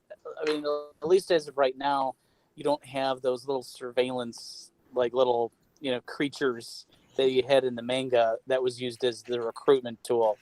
But Right. because those were the ones that were sent out to kind of see or whatever, and that Motorball wasn't necessarily that tool. But I could easily see them using Motorball, but it would be also easy enough because you have people that are kind of the watchers behind the eyes in the movie, that you already have that surveillance regardless, kind of outside of that. But and Well, another thing that if I you Right. wanted to mention too is because obviously we're kind of talking about the history, or kind of like rollerball kind of being an inspiration of motorball, um, but obviously motorball also had that fighting to the death aspects too, much like a gladiator ring, and even in the book, it kind of resembled that gladiator ring, and even back then in Rome, like where you had the gladiator stadium using real history to inspire this too. I, Mhm. I really do think it was that outlet of that weird aggression that was being used in there too, and it's kind of to keep people in line in a very subconscious manner. So so if you remember the manga, when in the Motorball arc, when Shimura wants to show Ido, the girl in the holo, which is Alita, and Shimura knows about it, but Shimura doesn't talk all that much, so she just drags him off to the Motorball and gets him to sit in one of those seats where you put the helmet on and you basically see through the eyes of a Motorball player. That's sort of like the watcher behind the eyes, but for Motorball. And they didn't really show that in the movie, but they used that for Nova. So I think that's where that idea morphed from Never one thought of that. That's cool. version to the other. yeah, I was hoping that they weren't going to use that piece to replace the KAOS and Den character, with that kind of multi-personality aspect. And I'm hoping that wasn't just a shoe-in to replace that, because we need Den and we need KAOS. Oh But yes. But I see the parallel with that though too. But I kind of see where you're going with that. But it would have been kind of cool to see people go into those booths and kind of have that sensory overload.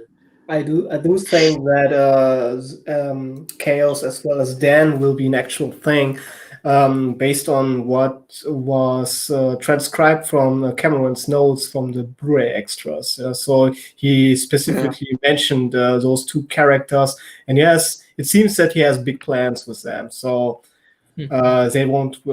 At least for now, I can say they won't remove, but of course it can change over time. But I don't see now an intention that you could remove them. So, like, it was really promising when it is written there. Also, what is for the sequel plan, how in which say Alita we will find them, and they give a lot of hints how this trilogy will develop.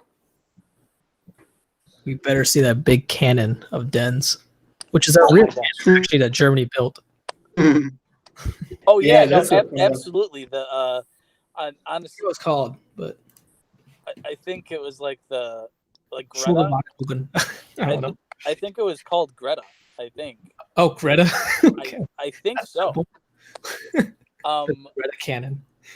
I mean, I could be totally mistaken, but I'm only remembering that from playing Medal of Honor PS1. Yeah, I think the Germans built two of those. Wasn't very effective. Yes, the hench cannon, Brian. Did we read what Jaya has said? I don't know if you mentioned. Go ahead. I'm reading something from Brian that was. Yeah, he said, like, I'm not sure if Motorworld's primary reason was to recruit tuned agents, but it was definitely one area to find recruits. The gladiator games would be another. And he's also saying Motorball was more political to keep the people's violence at bay. So I'm sharing a screen now, which I think was from Brian, and it's scans of some of the incidental pages within the original Viz manga, and it shows how the Circuit Rider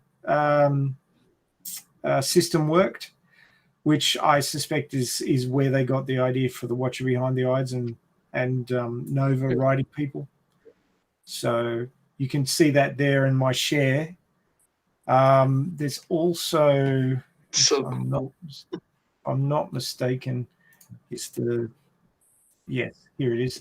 So just let that load. 7 basic rules of Motorball. And now this is the rules of Motorball from the manga, which is slightly different from what was in Doc Ido's journal. So the victor is one who crosses the finish line with the Motorball after it has traveled a certain number of laps. That's not how they did it in the movie version. The movie version, you got points for going through scoring rings. Traffic on the circuit goes one way only. The purpose of going backwards more than 3 meters results in a penalty. That's the same. Stopping for more than 1 minute on the course will result in a disqualification. I believe that is very similar, if not exactly the same.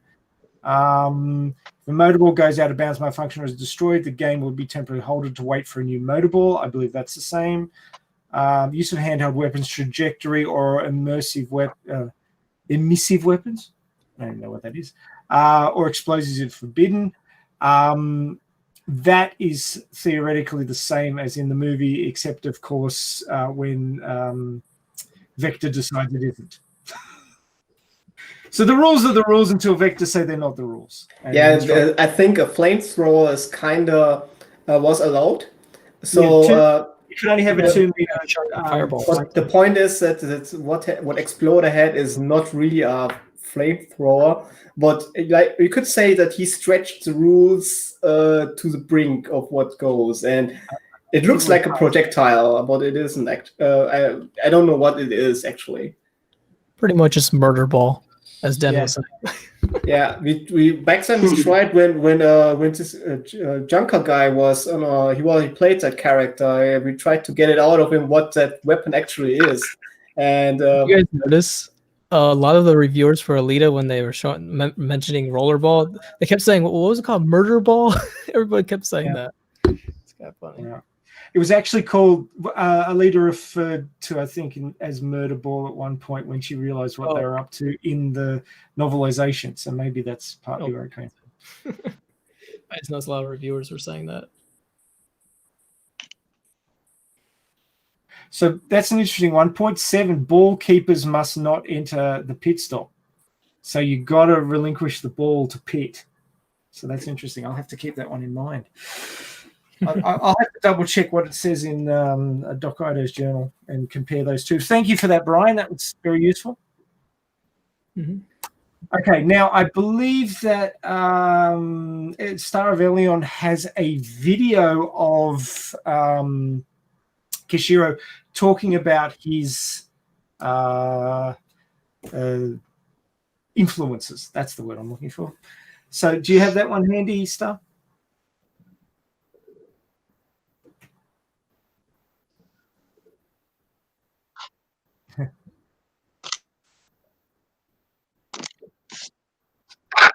Good luck.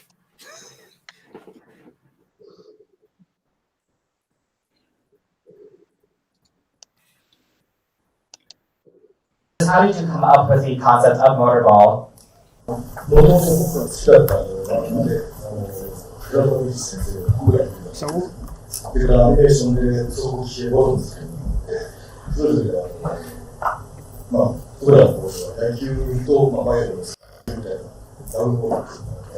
それからボトルスのバドミントンってボトル同士がそういうのがあったんですね。で、芸能のガウンでもそういうようなスポーツで大会があっていました。First conceptualizing it's got or Alita. subs in it. Were there any specific manga or movies that inspired you while you were writing and drawing Alita?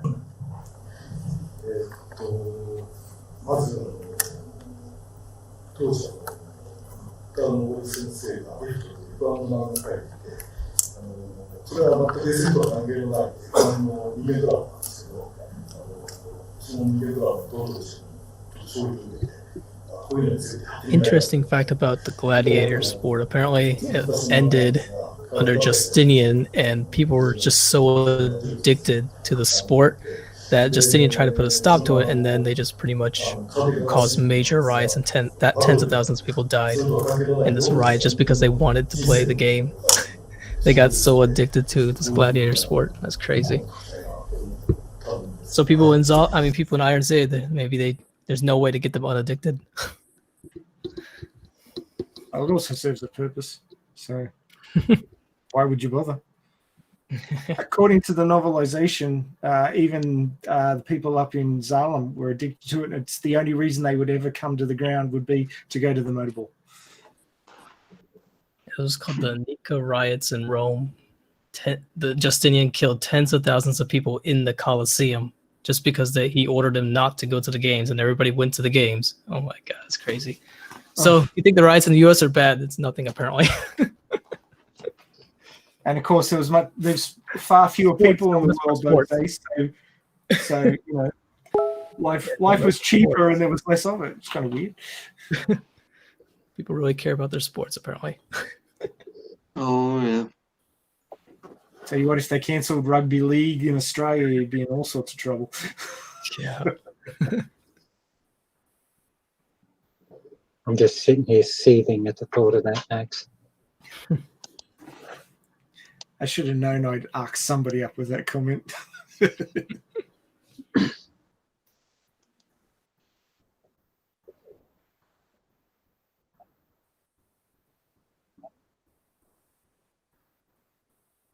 Well, there was subtitles, so I was reading those.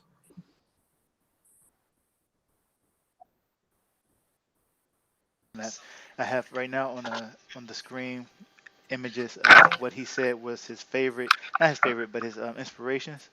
So you have the first one, which is Bao, Baoh, and you will notice on that first image on the left, that character has a blade like protruding from his arm, and this is what you pretty much see that Alita has. So that's what he said was one of his inspirations, that series. There's an OVA on YouTube. I started watching it. I haven't finished it, but I wonder if that's where that thing that lives in Bao is kind of sort of inspiring maybe one of Alita's forms, like her Imaginos body or whatever. But and okay, so the next picture that you see, the middle one, is from a series named Cobra, and that is also, I think you can also find that on YouTube. Haven't watched it yet. And the third inspiration that he said he had was a series called F. It's a Formula One series, and you see that image on the right. Looks like his helmet says GUNM something. Yeah, almost looks like it says it. Yeah. Gumu, yeah. It's Yeah. He was Well, taking do you think we could actually play that part of the interview from Kishiro? I know I played once on the channel, like the whole that whole thing, and before we started it. And it never made a problem. So I think we could even play that interview. Just cut it after 30 You seconds. mean play the entire interview? Yeah, it was like 3 minutes or so. That's not much. I just clipped the parts where he was talking about more specifically like what inspired him. Yeah, that part. That was basically the meat. I thought that was like, I think I got the meat of it. But if you want, I could probably set up the whole interview to play. It basically that part that you cut out would be fine. Like I once played the whole that whole part, bonus material part, where Kishiro speaks like 15 minutes before one of the streams, and we didn't have a problem. It's just when you play the movie itself that you get problems. I don't know if it's a direct inspiration either, but again, another like shared coincidences.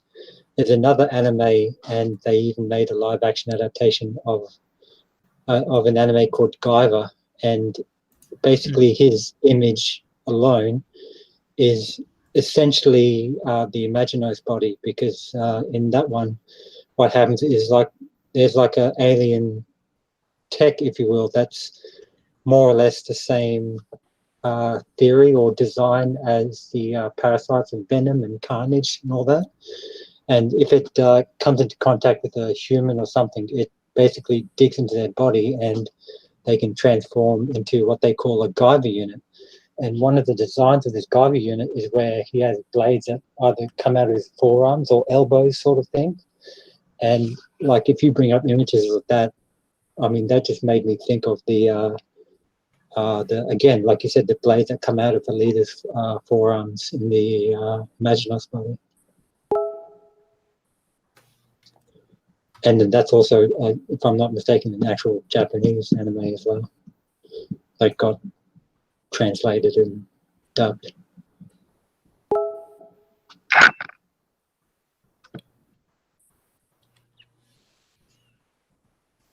Yeah, Cranberry's dropping all sorts of awesome things on Twitter.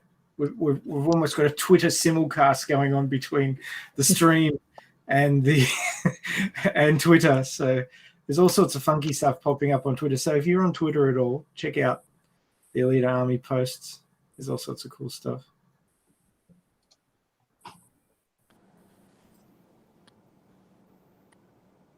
So there's a text version of that interview that Star was posting. So you can read what was said if it wasn't clear on the video.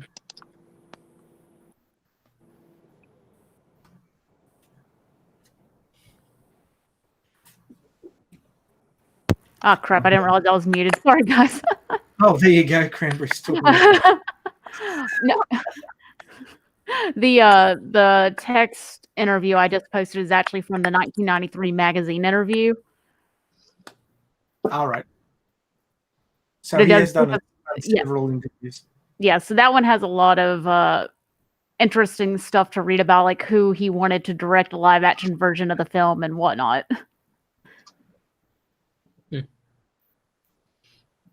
Yes, I think there's been a few posts from the manga diehards saying, "Oh, he said this back in '93, so therefore everything that was done with the movie was wrong." No, and read the interview.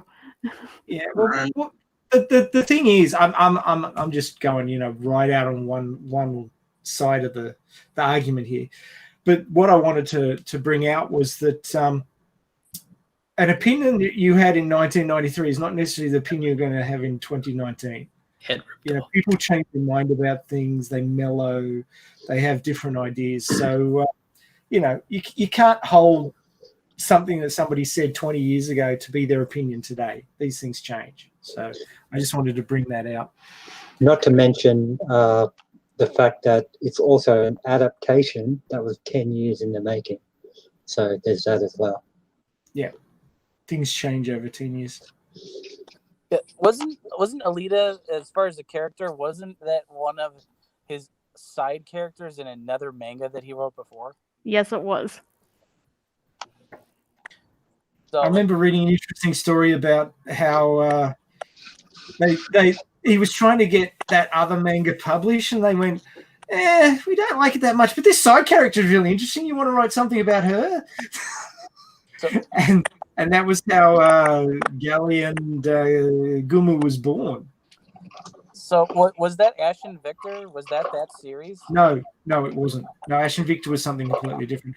No, see, that's how a manga called Gun Dream was created, but there was no guns until like the fourth story arc. That's why it's sort of like so disparate, the name versus the thing. I mean, you look at the first photo, the first picture, the first cover, which has the Berserker gun in it, which doesn't appear until Mask Chronicles. You know, there's stuff that sort of hung over forever, and he didn't get around to using it until 25 years later. Yeah. Definitely say read the interview I tweeted about it. Answers a lot of that stuff, actually. Cool. But yeah, none of these things quite run linearly, and ideas that you have that are really cool often don't get used until much later. That's kind of the upshot of what I'm saying. But like I said, this stream is almost been running for the 2 hours that we usually try and stick to, and we've barely scratched the surface of this stuff. So I think we're going to be revisiting some of this. I mean, we haven't even mentioned yet the musical influences, which are smattered throughout the original Viz translation of the Motorball arc, but are actually taken out of the later translations because of copyright issues. So, I mean, there is a good reason to have both versions if you can get them. Yeah. Keyword being if, but anyway. Because the Viz translations be pretty rare as is. That is true. Cranberry. Nice. Well, because the Viz translation has it listed as, instead of Zalem, it's Tafaris, right? Right. Yeah, that's the one that I had. Oh, Cranberry, I just looked at the episode chat. What are you doing? I'm not your dress up. No, not what everybody's doing. Jesus Christ. I've been busy. We couldn't resist. Well, I think we're coming close to the end of our 2 hours, so we probably shouldn't occupy the airwaves too much longer. But I'm going to share this now because it is just too much awesome. Yes. So there it is. It was a big thing in the original arc. I guess you call it the initiating arc of the manga, where Alita was rebelling against Aino's control of her, and that is echoed in the movie. In a number of scenes, including the "No, I won't put you in the berserker body." Fine response, the smashing of the table. But here we go. So, I am not your dress-up doll. Oh, I'm crimped. I'll shrink that down so you can see the top part of it. I'm not your dress-up doll. And then there's the 1/6 Hot Toys in the. That's great. Nice one. I love how she loses her shit about that. We'll change her hair and everything. Yeah. Change her into a man. Oh God. Zex. Correct. Or No. Zex. So there you go, boys and girls. That's Cranberry has encapsulated the whole situation. Disney will give her the princess. I'm about to forward that to Vladdy. Oh man, Vladdy put that one address here for her. Vladdy has a lot to answer for. This guy is completely escalating on Twitter with her. I love it. I love it.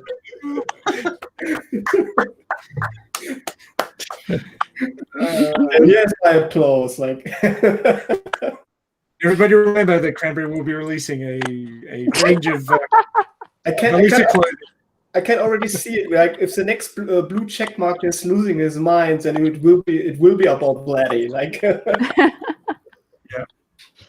yeah, let them lose their minds. We'll take it all. Sequel should be to dress up Zex. Oh yeah. Oh, that'll be Cranberry's job. And that's with her. Oh, we need a dress up Zapan Berserker. No, let's go one step further. Let's go one step further. Imagine how cool. Instead of like a Zapan, you have like use the face app for Zapan because of the whole, my face. Zapan face app. I know. There you go. I knew they probably wouldn't have done this because he's not the main character, but if they had done a figurine or a statue for Zapan, I think that would have been so badass. Because I think he has some of the coolest designs in the movie. Yes, man. It's true. Buy that off. I don't know why they more badass. Do that. That would have been so cool. I'd be putting both of them in poses, fighting each other. Yeah. I mean, come on, Disney. Just think about this. It's a potential is there. Make figurines and stuff. I mean, Vladdy's already posted a Twitter post of the like an old Japan figurine and Hot Toys really stepping up against the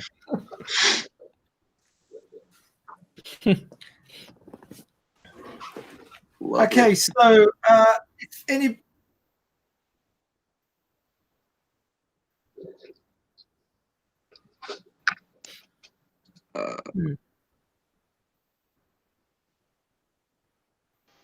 It's the image here from Paul Untitled with the image of a chibi Alita. Basically, at the beginning she has a small figure, and then in the next picture she has these big huge bazongas, right? So I'm like, it reminded me of the way people flipped out over Alita's change in the movie, how she went from A cup to a maybe slightly bigger A cup, and they were they lost their minds talking about how do cyborgs dream of electric breasts? Yes. Yeah. Jeez. I still think just based on how it was, I still think it was based on the male figure as it was in the book, and it changed to a female figure. I just don't think they mentioned it with words in the movie. Yeah, it was like pretty much a unisex body that changes. But I think in the manga it was Ito who set the parameters for her to look female, but they changed that to that subconscious image in the movie. So, which was, in my opinion, a smart move. But still, they found a loophole to wreck still on that. Well, it was her choice. It's not like Ito was putting it on her. Yeah, Yukito brings that up in part of the Motorball arc where Alita asks her tuner. Now, what was his name? Come on, brain work. She asks him, "Why did you make my Motorball body with female proportions?" And he said, "Well, you're a female," and the viewers get a rise out of it. So it's the commentary is already there. Back in the 90s. But he does mention that it's like more like aerodynamic or faster. He could try to put some science behind it to, I don't know, deflect from that explanation. At least he didn't make up like some kind of pseudo bullshit excuse for that. He just did it, No, actually, Esdoc's a manager. can't remember the guy's name. Why can't I remember it? Yeah. I thought it was Ed. Uma. Thank you, Uma. Yes, It's Umba. Thank you so I just much. remembered it. Umba. Umba. Yeah, that's him. Yep. So it was a conversation between Forever to Umba figure that out. and. There My you bad. go.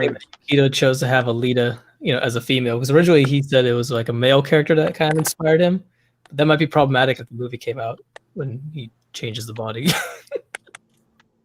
True. It's kind of sad on her part because Hope by you the show the time whole motorboat body, hits and you know, she's asking those questions, she didn't even want to look like a woman anymore at that point. Yeah. Well, let's say there was a male version of Alita. Like, if she was a male, maybe there wouldn't be any sexual parts at all because, it's a cyborg. So they could work it out. The design. I'm sure Weta Digital could work it out. Oh boy. This makes you think. It That's does. the So image I needed in my head. we've just hit the 2-hour mark, so I'll try and wrap things up here. Does anybody have any last comments they'd like to make? Preferably on topic. Keep bugging Cinemark, maybe on Twitter, tag them once in a while, and call them up if you can, and specifically email them on their main webpage and put a request in. Get those numbers up. Definitely. So everybody in the US specifically, bug the hell out of Cinemark. Everybody else who's not in the US, tweet about it. We've got to get the word out there. If we can get Alita running in the US and get a good bunch of people along to see That'll it, get the media's attention. that will help a lot. I'll drag so many people again. I'm sure that Disney is telling themselves all sorts of stories and just trying to push Alita under the carpet. We don't want that. I'm going to see if I can try to find like some sort of small seats that are going to have my pop vinyl Alita sitting in front of my computer monitor with the Alita movie playing like I did earlier. Only I just had them on Vegemite stands and yeah, just like have that. It's like, well, if the little Alita can watch it on the big screen, why can't we? Or something inventive like that. Sounds good. Do it, man. Any other last comments before I wrap this sucker up? No, nothing more. I'll keep you guys posted if they actually do contact me. I gave them my contact, so hopefully the CEO contacts me by email, and hopefully he doesn't say no. We can't do that. Cool. I'll keep you Don't accept the first no either. Never accept the first no. The first no is just testing you. Yeah, maybe. Yeah. When it comes to I've business, also, when it comes to dating, accept the first no. But when it comes to business, never accept the first no. Right? We could try a different theater, maybe. Yep. Well, just tell them, look, if you won't play it for us, I'll find a mob that does want our money. I'll go to a chain. It's a business tactic. Yeah. Always try to build man. Always go down that one. And keep the commissions coming in for Cranberry so she can keep arting and afford her massive number of collectibles she's ordered. Yeah, let's also think about the hashtag too. So if Star or Foxfire, you guys can think about that. Yeah. Do you hear me, guys? Yeah. Yes. Can you? I've just another little tidbit to tell. I contacted, I think yesterday or the day before, Eric Sanden from Weather and gave him a bit of our work from our Mars Chronicle stuff. And I came through to his DMs and he answered and yeah, he liked what he saw. And yeah, I promised him to keep it up in the loop. And I hope when the trailer drops that I will try to get it to him first so that they can look at it, review it, maybe give some comment on that. And maybe it goes make some waves at Weather. And yeah, when they did that, and then we go to the release. I hope some cool things will result out of that. It was cool at least that they got it. Fox, if you get that's one piece of news after recognition. Yeah. Fox, if you get you're friendly with the Weather guys, see if you can get one of them to come on and talk about the movie, their side of the movie with us. It would be awesome. I think it will be still a lot of work to get there, but I think it's great that first contact, you could say, is established. Yes, it's all about, like, the reason that I got Pat Cadigan on wasn't because I kept asking. It was because she's going through the whole cancer thing, and so has my wife. And when I mentioned that, that's when Pat Cadigan engaged with me. So you've got to, when you're trying to get people to come on a show or whatever, you've got to connect with them in some level. And you're creating a video, creating your video, and with CGI and Weta, that is your connection. So you work on that, and that's when they start talking to you, and they go, "Oh, these guys understand where we're at. We'll talk to them." Yeah. So I hope that goes in that direction. So we will see. Yeah. So that's cool. I'm stoked to see. Hope to hear more from that. Okay, so we didn't get a lot of engagement this week from our question, which was, what was your favorite point we should discuss about Alita? And of course, we've just scratched the surface of this. If any of you guys want to go off and research any of the things we've talked about here and find out a bit more, we'll come back and we'll talk more about this in a future episode. So we can't possibly cover it all in 2 hours. Now, next week on the sign-up sheet, we've got another collectible stream. Hopefully, I can get a hold of Gunham Collectibles on YouTube. That's a French person. I'm not sure if it's a guy or a girl at this point. But they've got that massive collectibles thing, and that will be more on Gunham Collectibles than specifically the Alita movie collectibles. So I'll see if we can get that happening. If they're unavailable, we may be changing the focus of that stream to something else, but that's the plan at this stage. Remember, guys, that we get up here every week and we yabber on and we get our guests on. But you can be a guest too. If you have anything you want to talk about to do with Alita, please let us know. Get on the sign-up sheet, suggest a topic. We've had a few great topics that have come from the general populace, and people have got up and talked about it, and they've really enjoyed it. I don't think there's been anybody who's ever come on and said, "Hey, you guys sucked. We hated talking to you. We're never coming back." So don't be that guy or that girl, okay? Don't be the first one. We don't want one. But, yeah, come on and talk with us about Alita. We love doing it. We love to hear from you. And, you know, the more new people who come on, the more new stuff we hear about, the more interest is generated in the Alita fandom, and that's what we want. So having said that, I want to thank our guests for this week. Jeff, thank you for coming on. Your input was great. We'd like to hear from you again if you'd like to come back. Yeah, absolutely. I had a great time, and terrific. That's what we like to hear. Community of people, and I found my home. Excellent. That's what we like to hear. And Enigma, thank you for coming on again. Your input is always very, very welcome. Yeah. Thank you, guys. Just got to remember, you know, we can get Alita Army kind of get things started, you know, get the ball rolling, but also it really depends on the fans. It depends on all you guys. Yep, so don't be quiet. We need to rattle a cage and make sure that Hollywood and specifically Disney at this stage hears what we want, and hopefully we can get. Much as you hate Disney, you know, gotta just suck it in. Yeah, suck it up and let's make it happen. Alrighty, yeah. So thank you, listeners, for joining us. You are what makes the fandom special. You are why us Aussie guys get up at 6:30 in the morning on a Sunday morning to do this. But it's worldwide. It's great that the fandom is worldwide, and we want to keep the interest up right across the world. So please be involved. Please get on Twitter. Please get on Facebook. Please get on Reddit. Get on Instagram. Talk about Alita. Show off your art. Show off what you're making. Show off your funny memes. Do all that stuff and keep Alita current. Keep Alita happening, and we will get our sequel. And as we like to say at the end of every stream, 3, 2, 1. Bye. Thank you, everybody. See you next week. Bye for now.